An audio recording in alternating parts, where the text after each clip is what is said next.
ዛሬም እንግዲህ እንደተለመደው በንጽጽር ነው ቪዲዮአችን የምንጀምረው። የዛሬውን ንጽጽር ለየት ይላል ከሌላ ጊዜው። የምናወዳድረው የአንድ ሰው ነፍስ ይበልጣል ወይስ ደግሞ ብዙሃንን ነፍስ ለማዳን ብላችሁ የራሳችሁን ህይወት ትሰጣላችሁ? ይሄ ነው፣ ሁለቱን ሀሳብ ነው የምናወዳድረው። እንድናወዳድር ያደረገን አንድ ጀግና የሆነ ወጣት ነው። ይሄ ጀግና ወጣት አዲስ ከተማ ክፍለ ከተማ መርካቶ አካባቢ በተለምዶ ቆርቆሮ ወንዝ የሚባል አካባቢ ላይ የተፈጠረ አንድ ትልቅ አደጋ ነበረ። ያም አደጋ ምንድነው? ህብረተሰቡ በየጊዜው የሚወጣ ሽታ ከወንዙ በሚወጣ ሽታ ወይም ደግሞ አየር ምክንያት ጤናው ላይ እክል እየደረሰበት ነበር። ይህንንም መረጃ ለእሳት አደጋና መከላከል ባለሙያዎች ይደርሳል።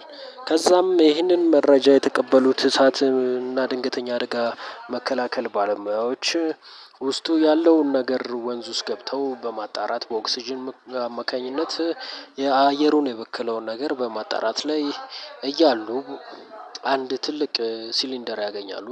ይህንንም ሲሊንደር ገብተው ክዳኑን በመክደን የሚወጣውን የሚበክል አየር ለማስቆም ይችላሉ።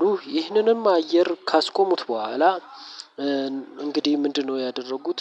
ተሸክመው ወደ ላይ ያወጣሉ። ይህንን በሚያወጡበት ሰዓት ኦክስጅኑ የያዙት ኦክስጅን ከፍተኛ ፍለጋ ሲያደርጉ ስለነበረ ይሄ የያዙት ኦክስጅን ያልቅባቸዋል። ይህንንም ቢያልቅባቸውም ግን ትልቅ ተጋድሎ በመፈጸም ራሳቸውን ለአደጋ በማጋለጥ ያንን የተበከለ አየር እየሳቡ ያንን ኦክስጅን ይዘውት ይወጣሉ። እና ይዘውት ወጥተውም ህብረተሰቡን ከሚደርሰው የአየር ብክለት ነፃ ያደርጋሉ።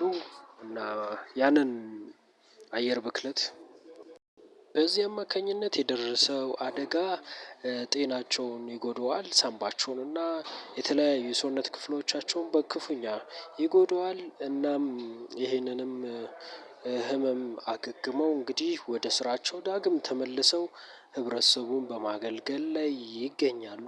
ይህንን ጀብድ እንግዲህ ለተደጋጋሚ ብዙ አመታት ሲፈጽሙ ቆይተዋል። አዲስ ከተማ ክፍለ ከተማ ድንገተኛ አደጋ ባለሙያዎች ወይም ደግሞ የእሳት አደጋ በመባል የሚጠሩት እነሱ ናቸው የፈጸሙት ይሄን ጀብድ። ኮሜንት ላይ ሀሳብ አስተያየታችሁን ግለጹልን። የዛሬውን በዚህ አበቃን። መልካም ጊዜ